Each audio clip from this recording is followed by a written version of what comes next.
Olá, pessoal! Bem-vindo ao 8º episódio do Podeng, segunda temporada, o seu podcast voltado para a engenharia, que é uma parceria, uma colaboração entre o CREA e a ACEA, que é a Associação de Engenheiros e Agrônomos de Andradas.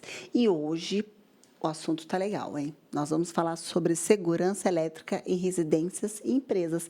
E para falar sobre esse assunto, estamos aqui com o Tiago Jordão Alves Carvalho, engenheiro elétrico formado pela PUC, e ele é dono da Jordão Engenharia e Projetos. Obrigada, Tiago, por estar aqui. Obrigado você. Tiago, vamos começar. Tem diferença de segurança elétrica de em casa para empresa? Tem, né? Porque Tem sim. A diferença de residências para indústrias é basicamente na potência que uma residência tem, né? Que geralmente é muito menor que uma empresa. E nisso as normas são mais simplificadas, né? Para uma residência do que numa indústria. Aí essa é basicamente a diferença entre elas, né? Então, mas aí, então não tem problemas, os problemas são menores. Isso, não que são menores, mas a questão de tensão de uma residência, geralmente a gente utiliza a tensão em 220, 127 volts numa residência. Agora, as tensões em uma empresa exige proteções mais robustas, porque eles lidam às vezes com média tensão, alta tensão, então as proteções têm que ser mais bem elaboradas para uma indústria do que para uma residência. Eu estava vendo uma reportagem e aí estava mostrando que os maiores incêndios do Brasil são sempre em residências. A maioria é em residências e é sempre por conta de alguma coisa da parte elétrica. Isso. A maioria dos incêndios, às vezes, a maioria, assim, provém de acidentes na rede elétrica por conta de curtos-circuitos, às vezes a fiação é antiga, não tem as proteções adequadas. Tem residência hoje em dia aí que não tem nem disjuntor.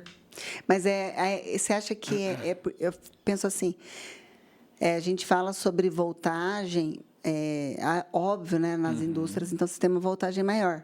Só que você tem uma proteção muito maior e você tem normas regulamentares que, obrigatoriamente, eles têm que cumprir, o que, normalmente, as pessoas não fazem nas casas delas. Isso. Tem residências que são construídas sem projetos, não tem dimensionamento de cabo, eles não dimensionam disjuntores para fazer proteção dos circuitos, tem residências que não têm aterramento elétrico, então se dá algum curto-circuito, esse curto ele fica circulando ali no circuito e pode incendiar a residência, a fiação pode pegar fogo e acabar causando um incêndio na residência toda, né? Então, acontece muito assim de uma pessoa fazer a construção de sua casa, chamando um pedreiro que sabe um pouquinho de elétrica para fazer a instalação e não chama um profissional habilitado para estar executando a parte elétrica, né? Então, quando a gente fala sobre segurança elétrica, a primeira coisa é ter esse entendimento de que precisa de um engenheiro elétrico para poder fazer um projeto. Isso mesmo. O principal é ter um projeto que, no projeto, o engenheiro vai dimensionar corretamente o circuito de acordo com a potência de cada equipamento, tanto o dimensionamento de disjuntores para proteção, de DRs, que são dispositivos para fazer proteção contra choques elétricos, que vão proteger as pessoas contra choques. Tem outros dispositivos, como o DPS, que é um dispositivo dispositivo de proteção contra surtos elétricos, porque pode vir um surto na rede elétrica proveniente de alguma descarga atmosférica e esse surto passar para dentro da residência ou da empresa, né? E acabar queimando equipamentos. Então, o DPS ele protege os equipamentos e o DR as pessoas contra contra acidentes. Eu acho que a pessoa às vezes acha que um projeto de elétrico seria só onde é que vai colocar as tomadas, entendeu? Isso, Na isso. verdade, tem todo Eu uma já vi, questão por trás. tem, e eu já vi muito disso. Nossa, acontece muito da pessoa falar assim, que eu tenho um projeto elétrico, e aí eu vou analisar o projeto, é só locação de pontos elétricos, não tem encaminhamento de fiação, não tem tubulação no projeto, não tem dimensionamento nenhum, você não, a pessoa não dimensiona o quadro de distribuição, não coloca aterramento, então é só locação de pontos. E isso aí é muito falho, porque aí não acaba a pessoa que é leiga, ela acha que está correto e passa isso para alguma pessoa que não é habilitada a executar, a pessoa vai fazer de qualquer jeito. É o tal da gambiarra do brasileiro. É a gambiarra, que muitos chamam de recurso técnico, né? Você sabe que eu penso assim, né? Por exemplo, eu moro numa casa mais antiga. Uhum. E hoje a gente contando que ia falar sobre o podcast e tal, falei, nossa, hoje vai vir um engenheiro elétrico. E aí uma pessoa falou para mim e falou assim, pergunta para ele por que as casas antigas têm tão poucas tomadas. Uhum. Aí eu falei, gente, deve ter pouca tomada, porque acho que naquela época não existia tanto equipamento elétrico do jeito que tem hoje. Acontecia isso também, mas antigamente era tudo mais difícil, tudo muito, muito caro, uma tomada era caríssima, então o pessoal colocava uma tomada no ambiente e já estava ótimo para ele, né? Não tinha tantos equipamentos e uma coisa muito importante, não tinha norma para regulamentar. E hoje a gente trabalha em cima de normas, né? Você não pode fugir da norma para justamente ficar dentro da segurança nas instalações. Então, as normas para segurança elétrica é uma coisa nova? Sim. Não tão nova, mas esse antigamente que você comentou... vem 20 anos, 30 anos. De 30 anos para trás. Então, as normas foram criadas... algumas normas foram criadas bem depois, né? Mas não são tão novas assim, né? Quando a gente fala, por exemplo, na minha casa, então tem pouca tomada. Uhum. Aí, o que eu faço? Eu falo, puxa vida, eu queria muito mais uma tomada aqui no meu banheiro. Aí, o que o meu marido faz? Que não é engenheiro. Eu até imagino. Ele vai lá e compra uma com duas. Certo. Faz sei lá o quê, e aí aparece uma tomada a mais no meu banheiro. Uhum. Pensando nisso, qual que é nessa questão de segurança? O que pode acontecer na minha casa, porque o meu marido foi lá e colocou mais uma tomada num lugar que foi feito para ter uma só? Eu achei que você ia falar outra coisa. Eu achei que você ia falar que ele colocou um T lá. Não, eu coloco também, porque aí depois eu descubro que duas não dá, eu quero mais uma. Uhum, porque o erro é uma coisa que é muito arriscado e que todo mundo faz, é a questão do T, né, que é os benjamins, né? É uma coisa muito perigosa porque e também essas extensões, essas réguas de tomada, porque ali você está disponibilizando várias tomadas a mais, né? Então você vai colocando cargas ali nessas tomadas e o que acontece, você pode sobrecarregar o circuito. Pode ser que não, a maioria das vezes não. Você vai ligar um celular, um equipamento de potência bem baixa. Mas se você acaba ligando um equipamento muito pesado, tipo uma fritadeira elétrica, um secador de cabelo, alguma coisa que tem resistência, que puxa muita energia, você pode sobrecarregar o circuito. E nisso dá aquecimento no cabo. Quando dá aquecimento, às vezes você rompe a isolação desse cabo e o que acontece pode ser que esse cabo possa vir dar curto-circuito, causar incêndio. Entendeu? Então, você compromete a segurança na instalação. A mesma coisa que você falou da tomada, trocar uma tomada por duas. Pode ser que não dê nada, não dê problema nenhum, mas pode acontecer de você sobrecarregar o circuito. Então, tem que ser avaliado se o equipamento que você vai colocar ali não vai causar problema na fiação, se o disjuntor vai suportar, se não vai ficar caindo o disjuntor, né? Os equipamentos que existiam há uns 30 anos, que nem se a gente fala sobre as casas antigas, eles são diferentes dos equipamentos que a gente tem hoje. Por exemplo, um secador de cabelo que existia há 30 anos é diferente do secador de cabelo de agora? Nessa questão de você puxar... Que a gente fala, tá puxando energia. Basicamente, sim, porque os equipamentos antigamente eles tinham potência menor. Né? Eles tinham uma potência menor, porém eles não tinham tanta proteção. Tem equipamentos hoje que já vêm com proteção embutida dentro deles. Então, se eles vão dar algum problema, eles têm fusível, tem alguns dispositivos que às vezes eles queimam para não deixar comprometer a instalação elétrica, né? Mas os equipamentos de hoje, em consideração, estão muito mais potentes. Um secador de cabelo hoje tem secador aí de 2.000 watts, então puxa uma potência absurda, né? Você tem fogão de indução hoje, porque que se você ligar em qualquer circuito, ele tem circuito que não suportaria um fogão de indução.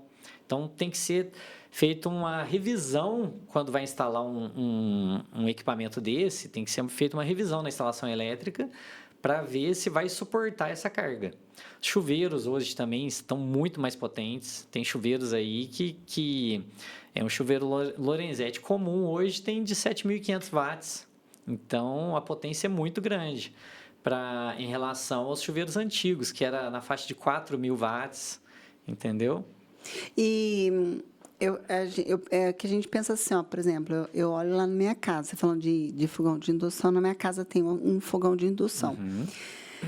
A grande questão, eu acredito que é a questão do brasileiro, e a gente tem falado muito isso nos outros podcasts, dessa necessidade de ter essa visão de um profissional para ir lá e olhar. Então, por exemplo, eu inventei que eu queria um fogão de indução na minha casa. E eu comprei um fogão de indução, coloquei lá no buraco que era do fogão do cooktop e eu liguei na tomada. E o fogão não funcionou. Certo. E aí eu fui olhar o bendito do fogão, precisava ser 220. Falei, maravilha, só puxar um 220. Aí você fica caçando um 220 lá na sua casa, chama eletricista, e cata lá e falou, tem um 220 aqui, puxa um fio de lá, passa um fio de cá, inventou uma tomada 220 e botou lá.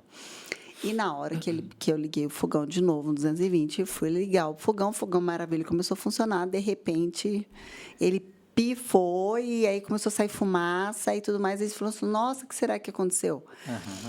E aí, a gente chamou de novo a pessoa falou assim, nossa, mas eu não entendi, eu puxei o 220. E aí, a gente foi ter o entendimento de que realmente não era só puxar um 220. Não. E aí, você fala, aí que a gente foi chamar um engenheiro elétrico, e aí ele falou assim, a gente deveria ter feito um bendito de um projeto. Para que você possa entender que uma coisa não é uma tomada, mas é todo um circuito de uma casa inteira. Todo um conjunto. Um equipamento que você instala de uma potência maior pode comprometer a instalação da sua casa inteira.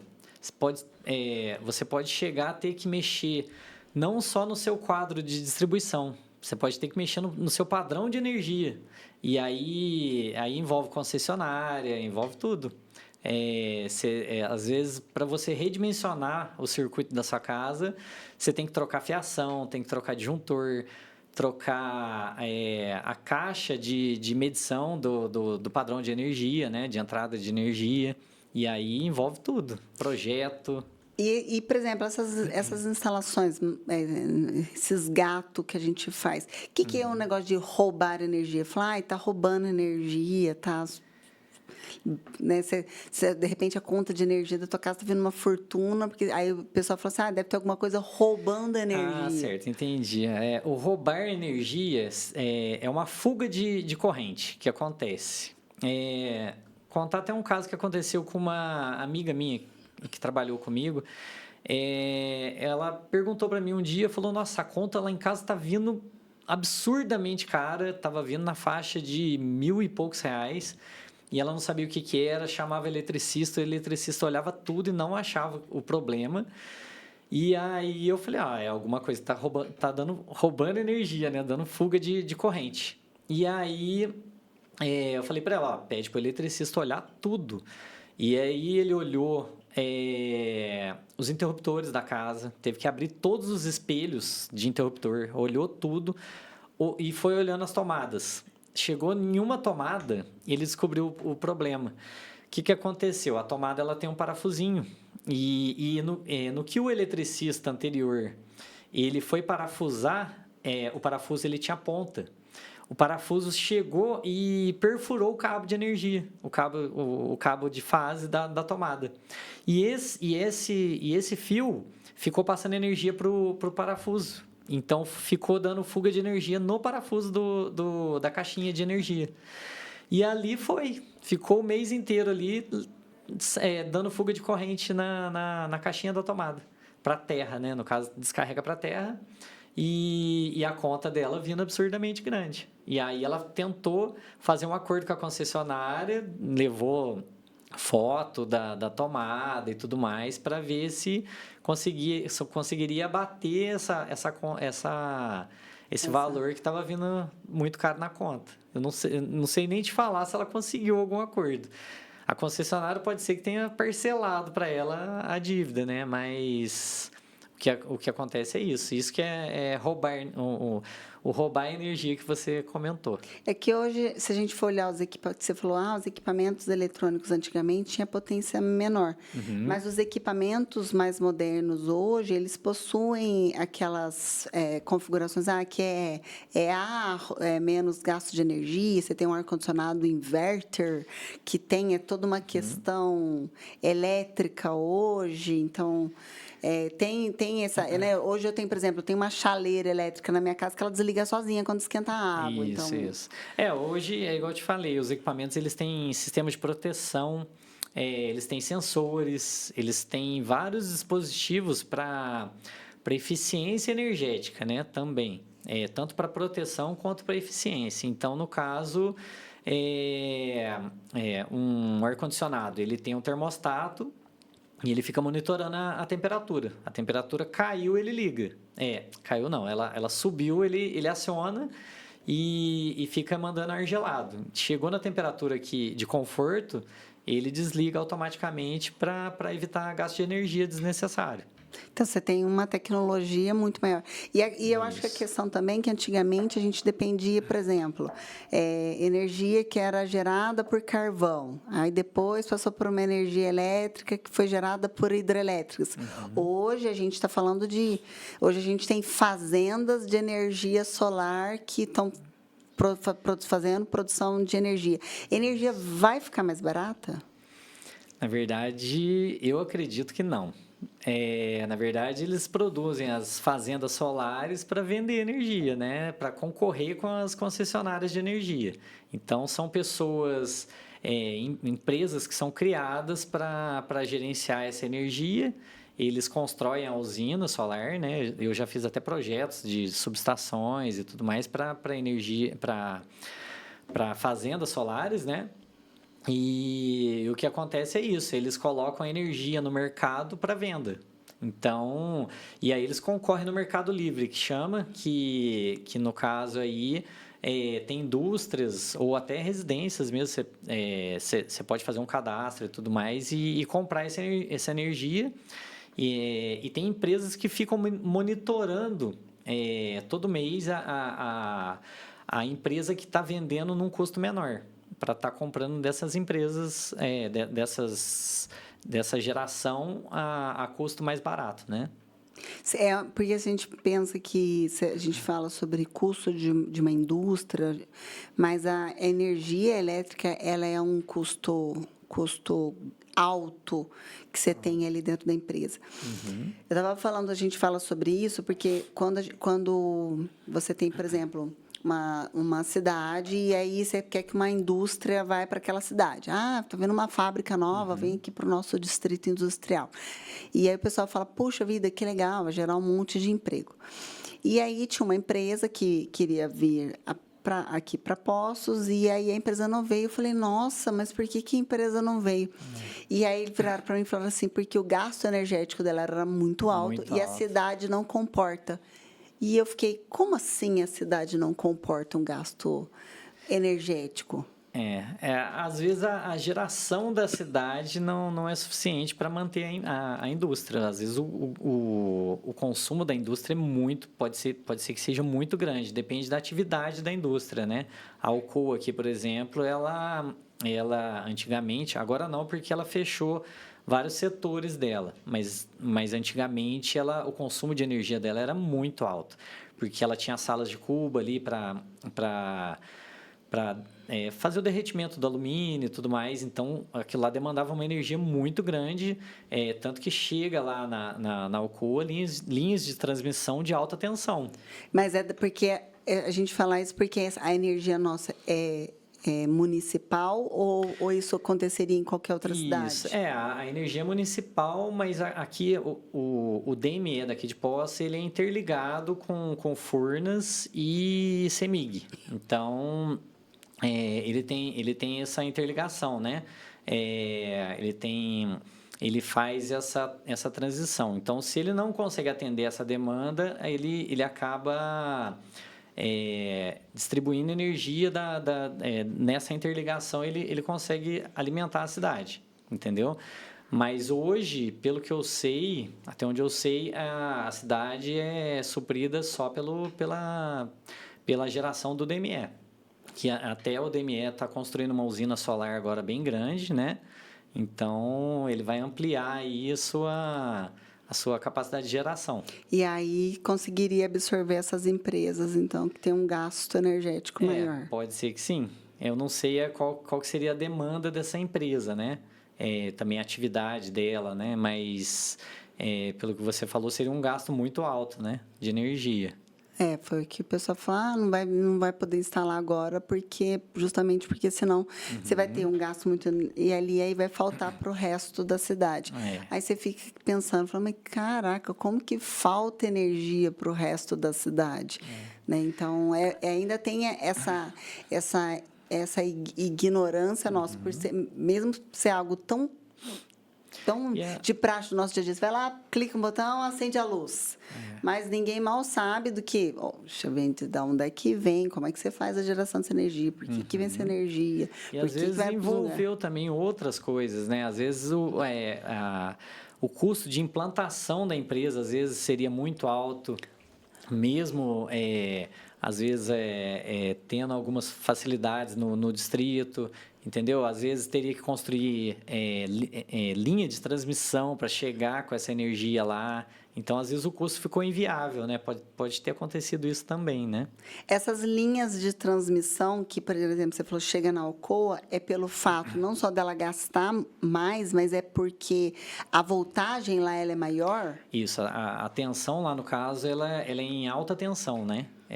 Chega a linha de 138 mil volts lá, né? Então a energia que chega lá é em alta tensão. A nossa energia que chega no poste é de quanto? A gente tem duas tensões no poste. A gente tem a tensão de 13.800 ou 14.200, né? Depende do circuito do DME. E aí, quando essa energia passa nos transformadores, ela é rebaixada para 220, 127 volts. Todos os postes têm o tal do 110 e 220? Isso. No caso, a tensão, ela está lá em cima, a rede, na parte de cima, ela é a tensão mais alta, né? A gente chama de média tensão. A parte de cima, ela está em 3.800 volts. Então, para você ter o 220, é instalado um transformador mais na parte de baixo do poste. Essa tensão, ela desce em 3.800 volts no transformador, é convertida e aí sai do transformador em 220, 127 volts, que é o que vai para cada residência. Tem casa que não tem tomada 220? Tem muita casa que não tem. Tem só os 127 volts. E aí que você tem que ir lá, por exemplo, você vai fazer um projeto e precisa colocar um 220 dentro de casa. E aí dentro do teu projeto você vai lá no poste para conseguir buscar essa fiação. Na verdade, o seu padrão de energia que tem que mudar de monofásico, que é uma fase só, para bifásico ou trifásico, né? Que aí você teria o 220 na sua residência. Aí, do padrão para dentro, aí você teria que levar duas fases ou 3 fases para ter o 220. E isso vale mesmo, por exemplo, para um apartamento? No Apartamento, residência. E já em indústria, em empresas maiores, eles usam uma tensão um pouquinho diferente, que aí seria em 380 volts, 380 trifásico ou bifásico e 220 volts monofásico. Aí é um pouquinho diferente de residência.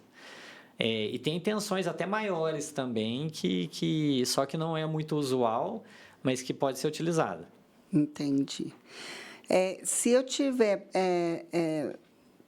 pensando aí em cima dessa segurança hoje, o que a gente tem hoje de tecnologia de prevenção de acidentes dentro de uma residência? De prevenção contra acidentes, você pode ter o DR, que é um dispositivo diferencial residual, que é igual eu te falei. Fica? Geralmente no quadro de distribuição da residência. Você tem os disjuntores. O DR ele é utilizado para evitar choque elétrico. Então, se você... Vamos supor que você está lavando a sua cozinha, o chão está todo molhado e você, por algum motivo, teve algum contato com um fio elétrico ou com uma tomada, alguma coisa do tipo. Se você não tiver o dispositivo DR, pode ser que o circuito não desarme e você fica tomando choque ali.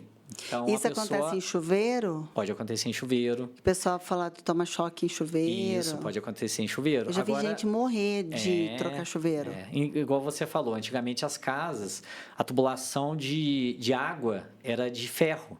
Então, o encanamento era de ferro.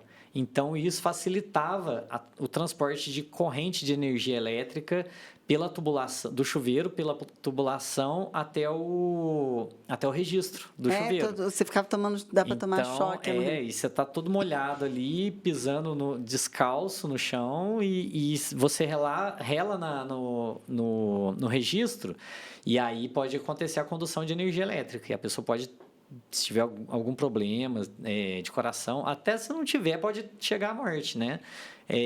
Isso aí é muito arriscado. Hoje em dia, por norma, você tem que instalar o DR, que é o dispositivo residual. Ele consegue ver a diferença quando há uma fuga de corrente, que é o roubo da corrente que você tinha comentado, ele consegue monitorar essa fuga de corrente. Então, ele desarma em milissegundos, ele consegue fazer o desarme. Ele é como se fosse um disjuntor. E ele cai e evita, não evita a pessoa tomar o choque. Ela chega a sentir o choque, mas ele desarma. Então, a pessoa não fica levando o choque ali. Entendeu?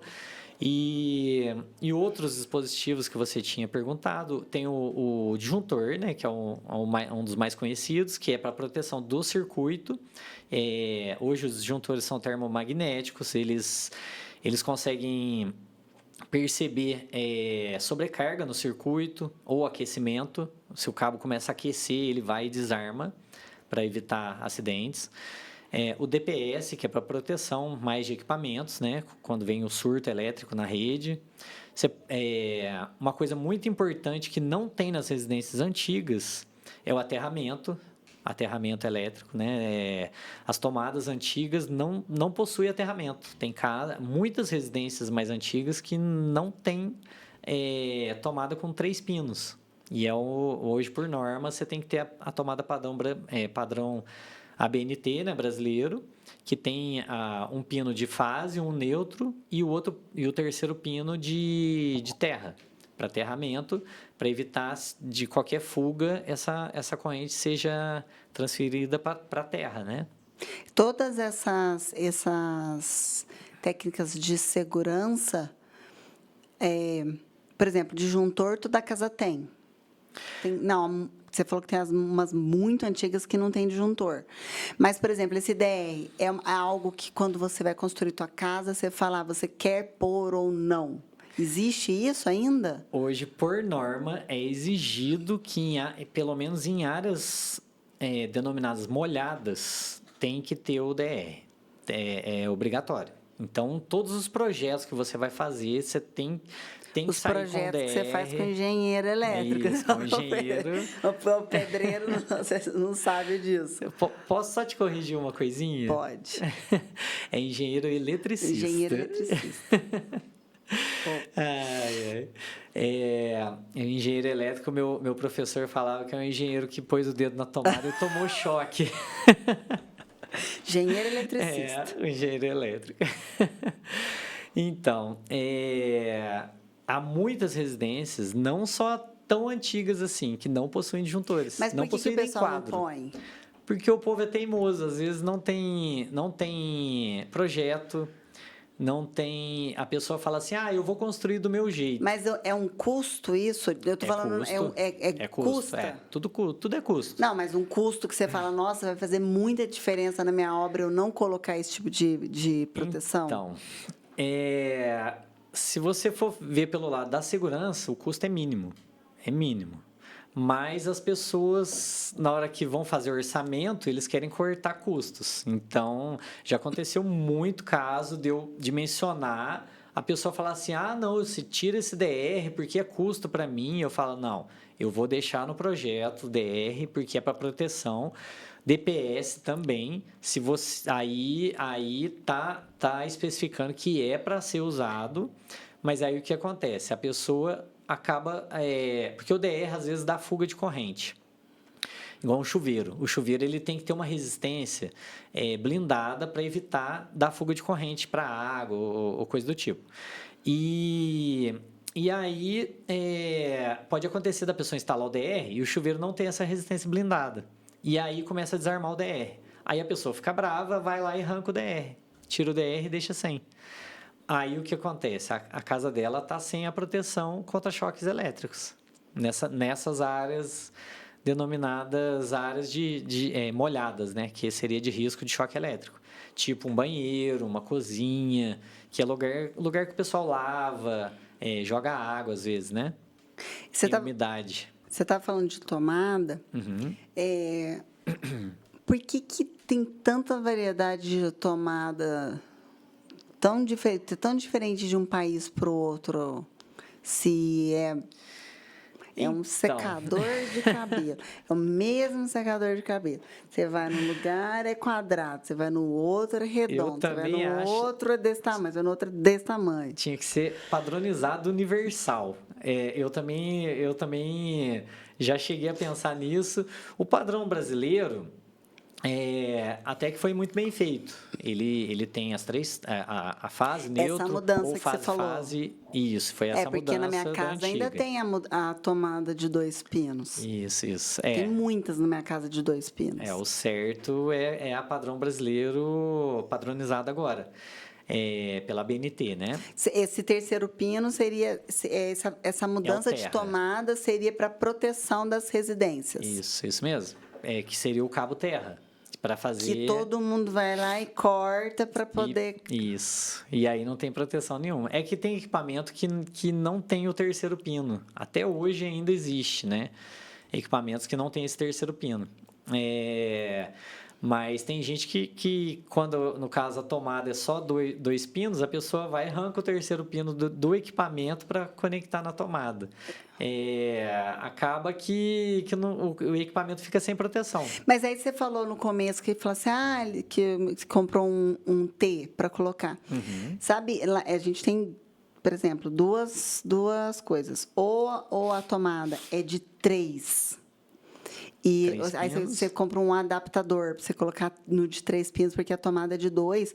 Ou a tomada é muito grossa, né? O plug é muito grosso, e aí ele não entra na tomada. Aí obrigatoriamente você tem que comprar um adaptador para você colocar. Mas qual que é o problema desse adaptador? O adaptador é o problema, é o que acontece que pode gerar incêndio em uma residência. Ele pode dar aquecimento. Já aconteceu de eu ver um equipamento, um aquecedor, um simples aquecedorzinho com resistência, tá plugado nesse tipo um Tzinho, né, um adaptador, e o adaptador não suportar a potência do Do do aquecedor. E aí o que acontece? Ele começa a aquecer.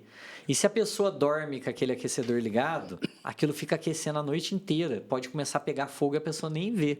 E aí, na hora que ela acordar, tá pegando fogo na casa toda. Então, o que faz nesse caso? Nesse caso, o plug quando ele tem um pino mais grosso, geralmente ele é de 20 amperes. Então, a tomada que você está tentando plugar, ela é de 10 amperes. Então, ela tem o pino um pouquinho mais fino. O ideal é trocar a tomada e colocar uma tomada de 20 amperes. Mas aí, como é que eu vou fazer com os que são de 10, que aí ele vai ficar caindo da tomada? Não, a tomada de 20, ela suporta tanto de 10 amperes quanto o plug de 20. Você pode plugar os dois, ela não vai ficar folgada. Ela tem, dentro dela, ela tem a conexão que segura o de 10 amperes também. Então, o equipamento, o plug não fica folgado, entendeu? Você pode usar. Só que aí é o que tá. Se você põe uma tomada de 20 amperes, o cabo desse circuito ele tem que suportar os 20 amperes. Então, isso tem que ser avaliado também, porque você não pode trocar a tomada simplesmente sem saber se o cabo vai suportar essa corrente de 20 amperes. O cabo que você fala é o cabo que traz a energia até a tomada. Isso. Ah, então tem diferença do cabo. Tem diferença. A gente faz tudo errado. Como é que não pega tanto fogo em casa do jeito que... Muita gente faz muita coisa errada. E mas aí acontece os acidentes. É o país da gambiarra. É aí que acontece muitos acidentes, tanto em empresas quanto em residências. A falta de cuidado, acontece muito descuido por conta disso, e muitas pessoas não sabem disso também, né? Então, muitas pessoas compram aquelas réguas de tomada e saem pendurando um monte de equipamento. Eu tenho um monte na minha casa. É muito arriscado, porque, é igual eu te falei, você vai colocar ali um celular, que a potência é muito baixinha, não tem problema nenhum, você pode pôr. Mas o que acontece? Se você vai ligar um equipamento muito pesado, e às vezes você vai ligar vários, então o circuito não vai suportar. Aí ele pode começar a aquecer o cabo. Então, você deve ter secador de cabelo, não tem? Quando você usa ele, você não nota que o cabo esquenta? Nunca prestei atenção. Geralmente... Eu sei que o cabo do secador ele é mais grosso. Ele é mais grosso. Então, às vezes ele é 4 milímetros, entendeu? Porque é um cabo mais grosso. Os de tomadas geralmente são 2,5 milímetros quadrados, né? Que é a seção do cabo. Agora, para equipamentos mais pesados, por exemplo, um chuveiro, você tem que usar um cabo de 6 milímetros quadrados para um chuveiro 220 volts, até uns 7.500 watts, entendeu? Porque senão o cabo não suporta. Eu vi um caso esses dias de uma residência que estava ligando um chuveiro de 5.000 watts com um cabo 2,5. Mas é que a pessoa não sabia. Não sabe. Você vai lá e fala, ai, que chuveiro lindo, agora tem uns chuveiros novos que toca música, que não sei o que lá. Ai, que maravilha, o problema foi a pessoa que fez a instalação elétrica. Ela totalmente leiga. Mas é porque não chamou um engenheiro. E um eletricista bom, né? Que às vezes quem instalou foi uma pessoa que se deu... Foi meu marido. E assim, tem algum equipamento que a gente normalmente deixa ligado na tomada que você, como engenheiro, falava assim, cara, não deixa, não faz isso, porque isso pode causar um grande problema? Porque, por exemplo, lá em casa a gente larga tudo na tomada. Tudo na tomada. Então, por exemplo, o liquidificador ele já fica ligado numa tomada. Você vai lá, só usa, ele está lá, você entendeu? Normalmente larga até air fryer ligada na tomada. Larga tudo na tomada. O recomendável não é deixar na tomada. Porque isso traz fuga de energia ou não? Fuga de energia, não, mas o equipamento fica energizado. O circuito dele está energizado. Então, ele está pronto para ser usado a qualquer momento. Então, você virou a chavinha dele ali e ele já vai ligar. Igual o liquidificador, por exemplo. Ele está ligado, o motor dele está energizado ali. Então, a placa dele pode estar energizada. Pode ser que o motor não, porque...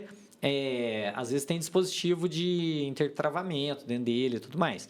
Mas, no caso, a placa dele pode ficar energizada. E o que pode acontecer? Com o tempo, tudo começa a dar falha, né? Com o tempo. Pode ser que algum componente, um capacitor, algum componente da placa dele pode vir a não suportar essa carga, de ficar ali o tempo inteiro com tensão em cima dele. E aí ele pode estourar e acabar pegando fogo também. E aí, por exemplo, um liquidificador que fica ligado na tomada e uma televisão que fica ligada na tomada, tem diferença? Pode ter, o consumo é muito baixo de ficar ligado. Tem um certo consumo, por exemplo, da TV ficar em stand-by, né? No caso, tem um consumo ali, porque, igual eu te falei, a placa fica energizada, pronto para ser usado. Mas a diferença pode ser na questão dos componentes ali dentro de um liquidificador para uma TV que uma pode consumir mais do que a outra, mas igual eu te falei, o recomendado não é ficar na tomada, porque pode acontecer de um desses circuitos. Hoje os equipamentos têm mais proteções, igual eu falei. Todo mundo larga uma TV na tomada, né?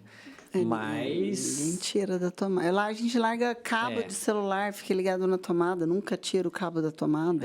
Isso aí é um perigo também. O que? Cabo do celular? Eu já vi acontecer do carregador estourar e pegar fogo também Mas por quê? Eu vou sair desse podcast com medo. Por questão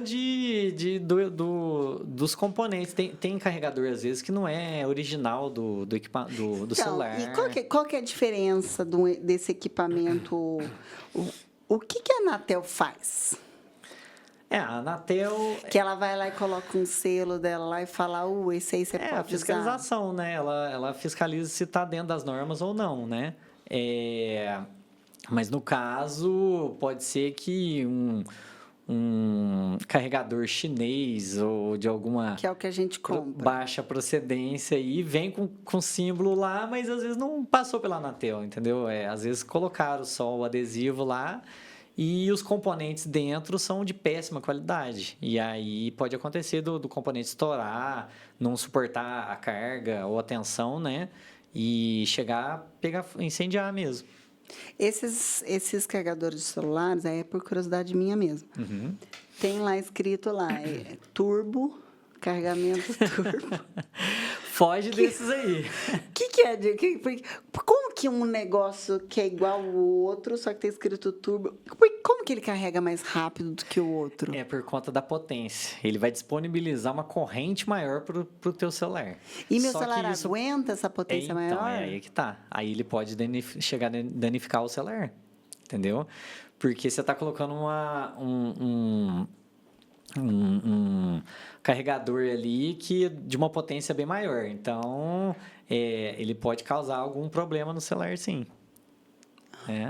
É o que a gente compra na saúde. Porque ele pode não regular a tensão e a corrente que ele vai disponibilizar. Ele pode não ter um regulador de tensão e de corrente, igual um carregador da própria marca do celular, né? Então, pode acontecer. Tem diferença de carregar pelo plug e carregar por indução? Muda o quê? Por indução, tem muitos celulares hoje que tem a tecnologia, né? Por indução, ele passa por indução magnética, né? Ele passa magnetismo. Então, é como se fosse um ímã jogando magnetismo no teu celular. É mais seguro? Isso. É mais seguro porque não é plugado, né? O celular não é plugado no carregador, né, em si. Mas o carregador também tem que ser de boa procedência, igual os outros carregadores, né? Então, tô achando a gente começar a comprar tudo, o negócio vai ter que começar a comprar tudo original. Não pode comprar nada falsificado, tem que comprar tudo original. Nada xing-ling. Nada. Então, por exemplo, tem algumas curiosidades que o pessoal, que a gente fala, que o pessoal fala assim, o negócio dá choque. Na verdade, não dá choque, é voltagem. Tem muitas coisa que o pessoal brinca e fala sempre, coisa que a gente ignorante não sabe. Qual que é a diferença? Por exemplo, choque e voltagem. Tem uns que falam assim, é regra dos 5 segundos, que fala, desliga, tem um... Qual que é a diferença, por exemplo? Deixa eu só tentar entender a pergunta. É tipo da pessoa tomar um choque? Não tem essa regra. Dependendo da tensão, só de você chegar perto, a energia pode pular para sua mão, entendeu? E te dar um choque. Dependendo da tensão, é lógico. Se for uma média tensão, por exemplo, é perigosíssimo você chegar próximo de um barramento de média tensão, alguma coisa do tipo, porque a energia pode acabar rompendo a isolação dielétrica do ar e acabar pegando na sua mão. Entendeu? Isso vale, por exemplo, para essas torres de energias? Vale muito. Pode chegar a ter transmissão de energia pelo ar. No caso, chama-se por indução magnética, né? Que é o mesmo caso do carregador de celular por indução. Se você estiver passando próximo a uma linha de transmissão, um amigo meu morava lá na região de Puyuna, e lá tem uma linha de transmissão bem próxima da casa dele. Ele comentava que quando estava chovendo, o ar estava muito úmido, ele ia com guarda-chuva e o cabo do guarda-chuva era de metal e começava a soltar umas faíscas no cabo do guarda-chuva, por indução da linha de transmissão que era, se eu não me engano, eu acho que era da CEMIG. Ela dá indução em partes elétricas próximas dela, né? Nossa, mas é um perigo. É um perigo. É por isso que o pessoal paga tanto para você ter uma linha de transmissão na sua casa. Nessas áreas, o indicado é até, por exemplo, cerca elétrica, cerca de arame farpado. Esses lugares, você tem que fazer o aterramento dessas cercas em alguns pontos para evitar de dar choque em animais e em pessoas também, né? Não, porque você pode pôr a mão... tirando a utilização. Você põe cerca elétrica na sua casa justamente para ninguém entrar. Não, eu digo cerca de arame farpado em fazenda, essas coisas que são próximas dessas linhas de transmissão. Aí você tem que aterrar elas quando são próximas, porque a indução é muito grande. Se ela dá indução, se essas linhas de transmissão dêem indução na cerca de arame farpado, por exemplo, na hora que você relar na cerca, você pode tomar um choque muito forte, entendeu? Entendi. E aí, com o aterramento, esse choque, essa energia é descarregada para a terra. E quando a gente construi, por exemplo, você tem por exemplo, cerca elétrica. Qual que é a diferença do choque que você toma de uma cerca elétrica para o choque que você vai tomar, por exemplo, não numa linha de transmissão, mas, por exemplo, dentro de um chuveiro? Porque eu sei que, por exemplo, o choque de o que o choque faz? Ele te repele, certo? Por que você não fica grudado numa cerca elétrica? É que a cerca elétrica ela trabalha geralmente em corrente contínua. Então, e ela fica dando pulsos. Ela não é igual a corrente alternada, que é de um chuveiro, por exemplo. São são energias diferentes.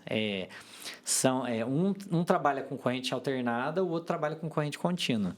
Só que o dispositivo da cerca elétrica, ele tem uma caixinha, uma central, né, de energia. Você chega com a energia em corrente alternada, ela é convertida em corrente contínua, alimenta umas baterias também, e ela fica mandando pulsos para a cerca. Então, é como se ela ligasse e desligasse. Ligasse e desligasse.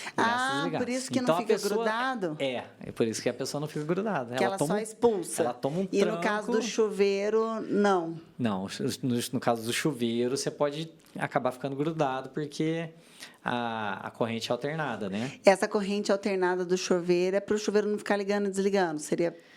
Não tem jeito de ser outra corrente no chuveiro? Não, nesse caso não. É que a gente fala de chuveiro elétrico, eu vejo um pessoal muito vídeo, a gente viaja para fora e a gente fica realmente, eu nunca tinha parado para reparar que realmente o único lugar que tem chuveiro elétrico é aqui no Brasil e funciona. Hoje em dia, tem muitos lugares que estão optando por chuveiro a gás, né? A utilização de chuveiro a gás, que isso reduz muito a conta de energia e reduz também o dimensionamento de toda a parte elétrica, né? Eliminando os chuveiros elétricos, porque o chuveiro aí hoje é na faixa aí de uma residência comum, é na faixa de 80% a 90% da carga de uma residência. É no chuveiro É elétrico? o chuveiro. Depois do chuveiro elétrico é o quê? Tudo que tiver aquecimento Tipo, ou refrigeração. ferro de passar roupa. Um ferro gasta muito, uma fritadeira elétrica. Tudo que tiver que aquecer ou resfriar vai puxar muita energia. Você fala fritadeira elétrica, aquela de fritar mesmo, De na fritar, batatinha, não isso, umas air fryer. Air fryer? Ah, air fryer gasta muito? Gasta. Ela tem uma resistência elétrica na parte de cima e um ventilador que fica mandando o ar quente na comida. Eu achei que fosse aquelas fritadeiras mesmo, com óleo. Não. Aquelas lá são fritadeiras elétricas, né, também. Entendi. Que tem resistências também, mas aquelas lá são mais industriais, né? Aquelas de... Aquelas são maior, de maior porte. Uma vez foram fazer fritar batatinha lá em casa, queimaram a fiação, aí parou de funcionar tudo, uma parte da minha casa não funcionava. E aí você ia lá no quadro, puxava para frente, puxava para trás o disjuntor não funcionava. Eu falava, gente, o que será que aconteceu? Derreteu às vezes derrete o cabo e o cabo rompe. Em algum pedaço dentro da tubulação ele rompe, pode acabar rompendo quando ele não incendeia, porque tem cabo que a isolação é anti-chama, né? Então ela não incendeia. Ela derrete e aí o cabo acaba rompendo. E aí não passa mais energia, né? A tomada fica desligada. Como que hoje, quais são, assim, além de não colocar estes dispositivos que você falou, o DR e tal, não colocar um disjuntor, que você falou, existe algumas casas, quais são as maiores economias, chamar de economia burra, que as pessoas normalmente têm costume de fazer?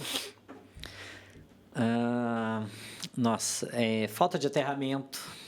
De não colocar aterramento.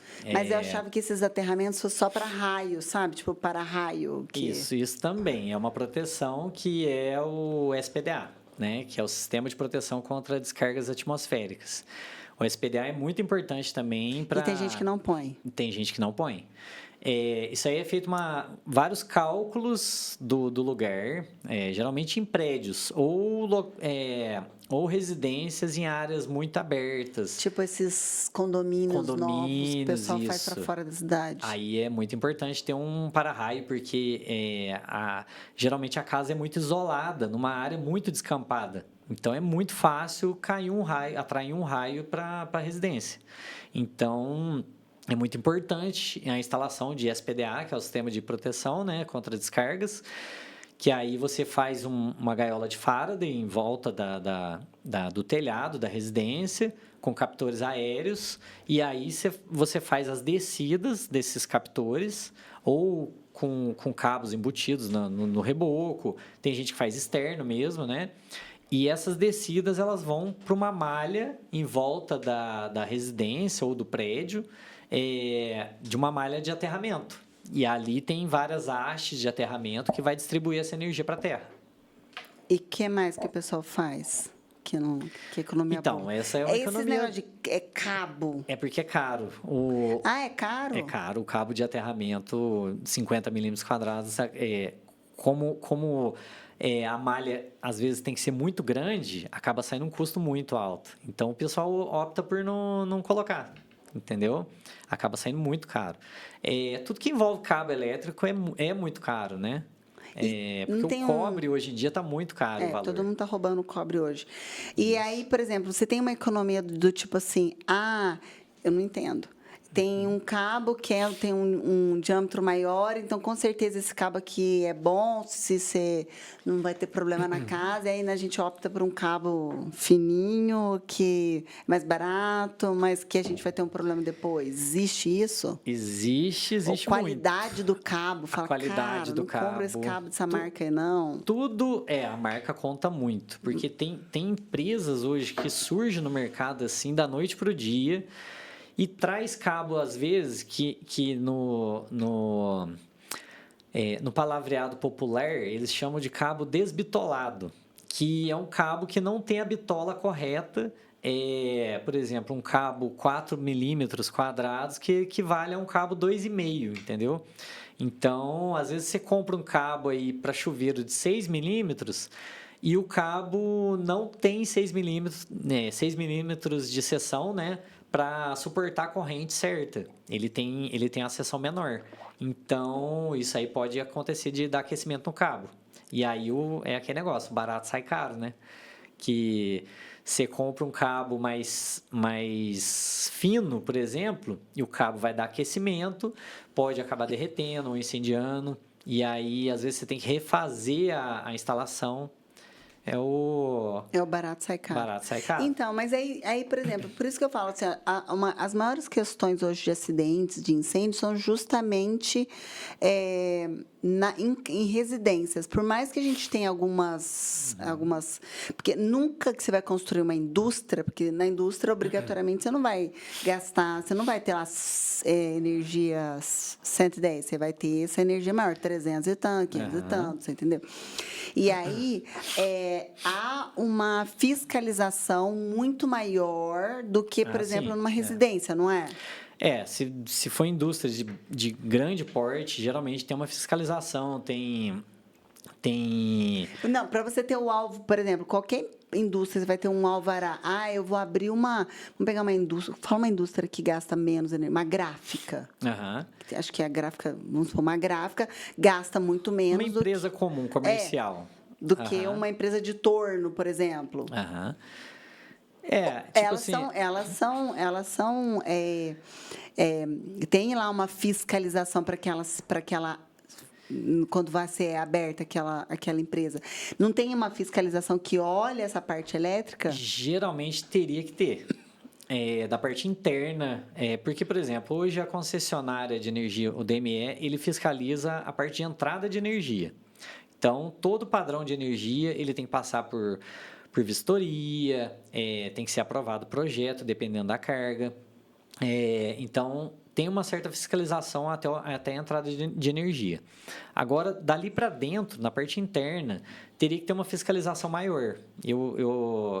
Ao meu ver, teria que, sim, que eu não sei se fiscais do CREA ou então da própria CEPLAN daqui da prefeitura, ir no local e fiscalizar. Tem alguém habilitado para fazer essa fiscalização, gerar um laudo e falar, não, esse local está ok para atuar. Mas hoje, pelo que eu vejo, não tem. Entendeu? As pessoas abrem empresas e tudo mais, apresentam projetos ali para aprovação na prefeitura. Mas eles olham só o projeto, mas não verificam se está tudo ok. Foi... Se o que está instalado está de acordo com o projeto. Você acha que essa é a maior questão hoje de acidentes, de incêndios? É justamente, às vezes, as pessoas falam, vai lá, faz um projeto, mas aí opta, por exemplo, eu não quero que coloque esse DR que você falou, para evitar choque. Então, é esse caso, não tem fiscalização. Então, o proprietário às vezes fala assim, não vou colocar esse DR, não. Vai ficar mais caro e tudo mais.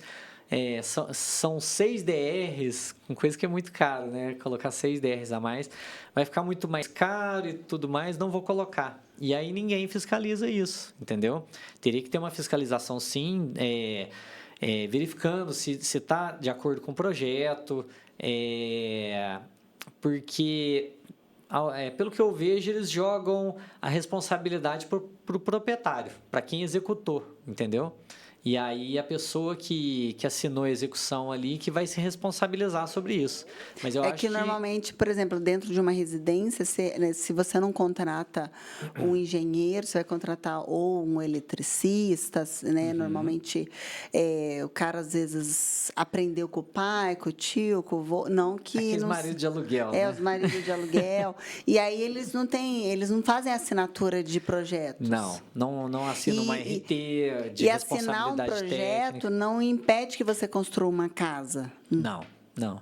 A O pessoa que é diferente de você construir uma indústria. Na hora que você for construir uma indústria, obrigatoriamente, para que aquela indústria, né, para que você tenha um alvará de funcionamento, você tem que ter um projeto elétrico. Elétrico, às vezes laudos atestando que está tudo Por ok, isso de que a gente instalações vê elétricas. que a diferença, a maioria de acidentes que você tem hoje com incêndios e tudo mais é em residências e não em indústrias. Isso mesmo. Teria que ter, igual eu te falei, teria que ter uma fiscalização maior para evitar esse tipo de coisa, né? E a gente pensa assim, campanha de conscientização funcionaria? Eu acho que seria muito importante campanha de conscientização, porque isso aí faz as pessoas enxergarem os riscos que elas podem ter, né, para ter em suas residências, igual você não sabia de muita coisa. Não, a gente não fica sabendo, porque né? assim, a gente não sabe a diferença de 120, que a gente chama de 110, 220. Antigamente era 110, agora é 127. Ninguém fala 127, continua no 110. É 110, 220. A mesma coisa. Pô, beleza, não tem tomada de 3 pinos, arranca aqui para mim. Ó, minha casa tem pouca tomada, enche de régua, cola ainda com fita 3M a régua na parede. As pessoas não têm noção do perigo que pode estar correndo. Não tem. Você fala, tem casa que não tem disjuntor. Tem muitas casas que não tem disjuntor. E não só casa antiga. Tem casa nova que, às vezes, o pessoal faz a instalação de qualquer jeito e não coloca Mas quadro. É por ignorância mesmo, não é? Porque você está confiando no cara. Uma pessoa que se apresenta, às vezes, como eletricista. Eu sei instalar, eu sei fazer instalação. Faz a instalação de qualquer jeito, acha que sabe o que está fazendo e não tem noção do que está instalando ali, entendeu? Não, eu acredito. É muito perigoso. Porque a gente chama eletricista, pega um eletricista, e aí você vai olhar, você não pergunta para o cara onde ele formou, se ele tem uma faculdade ou não. E você vai lá, o cara fala assim, eu sei fazer, e você confia. Porque ainda no Brasil, a gente tem muito marido de aluguel. Eu aprendi com o vizinho, que eu aprendi com meu pai sabia mexer com isso, e aí eu fui aprendendo também. E não se exige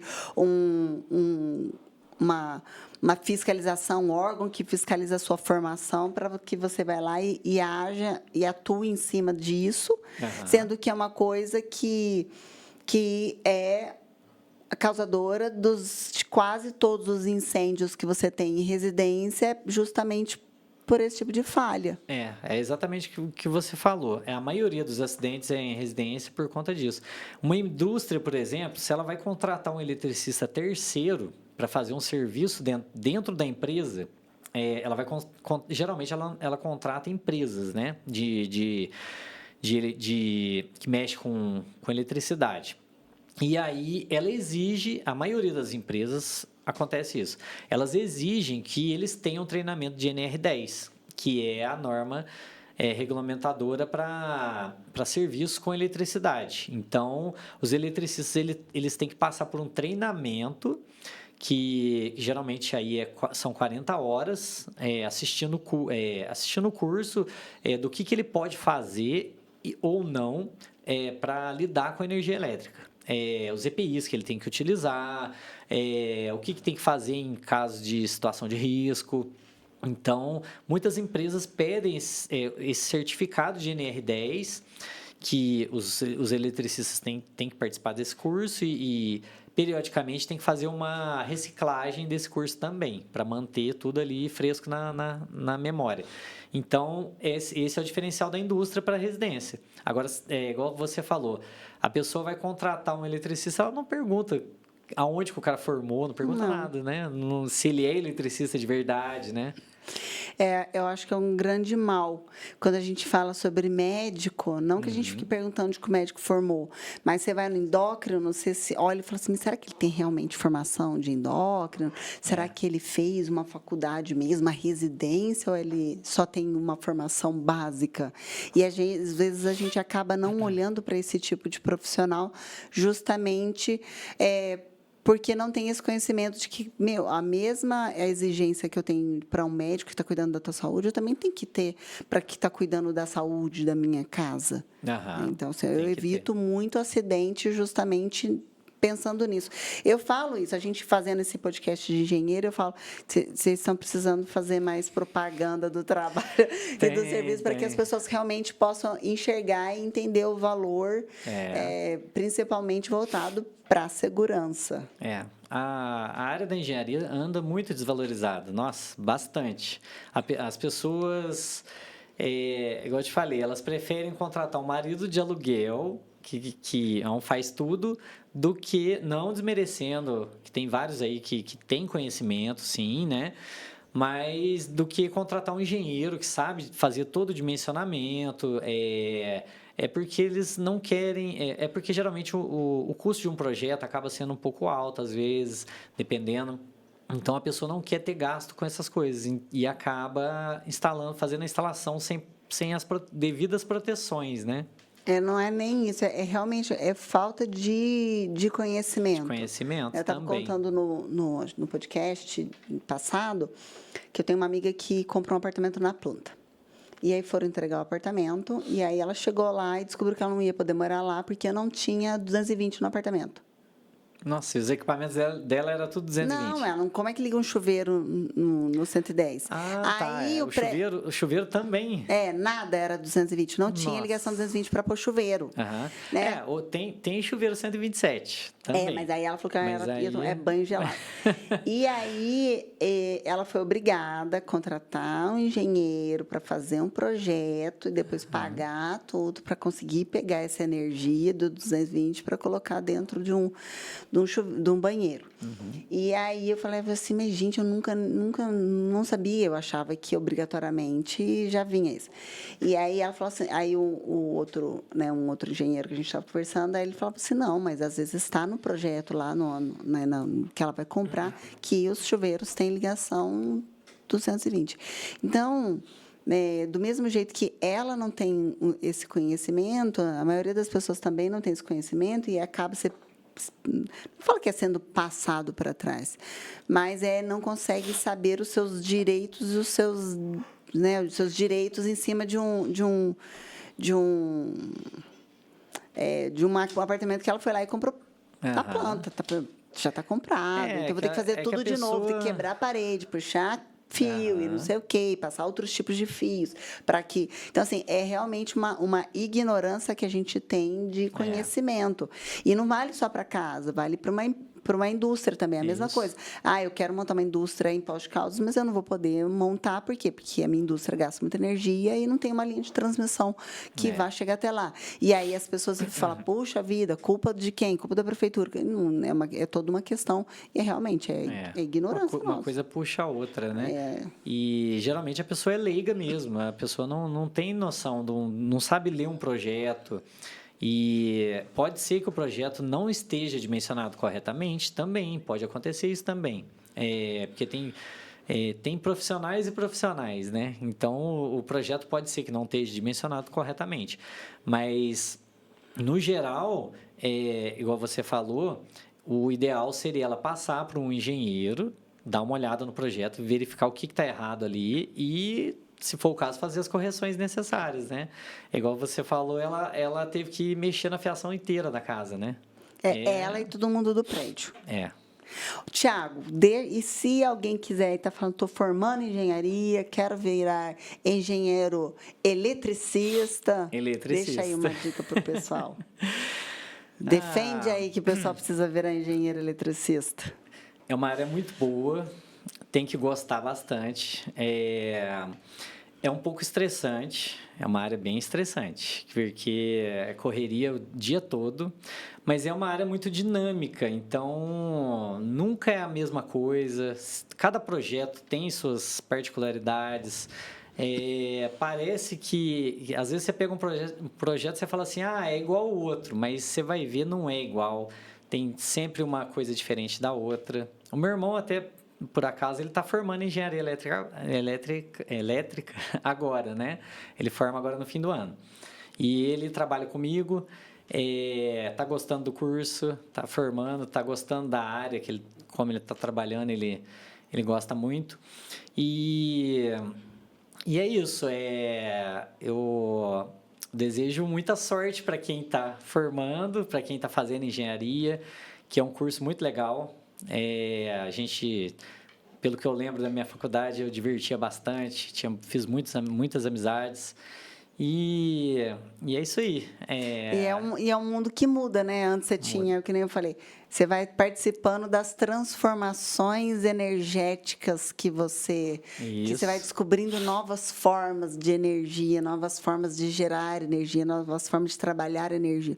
O mundo é energia, né? Nós somos energia. É dinâmico, né? A energia é tudo. Se não tiver energia, para tudo. Para mesmo, Deus me livre. Se alguém quiser te achar onde? Pode me procurar no Instagram, né? Ou procurar na minha empresa, Jordão Engenharia. Vou deixar o meu telefone aí com vocês. Pode falar. Meu telefone é 35 991 42 5389. E-mail thiagoj.engenheiro@yahoo.com.br. E pode estar entrando em contato aí que a gente eu faço projetos elétricos de todos os tipos. Conserto os projetos elétricos. Conserto vários projetos. Conserto as tomadas, instalo uma tomada direita. Sempre com muita segurança. Com todas as NRs. Isso mesmo. Tá certo. E para você que quer saber mais sobre essa engenheiro elétrico, se precisar de um projeto, pode procurar lá o Thiago. No mais, o assunto foi legal pra caramba. Se deixar, a gente fica aqui um tempãozão batendo papo. A produção fica aqui falando, tá bom. Então é isso, pessoal. Muito obrigada e eu vejo vocês no próximo podcast.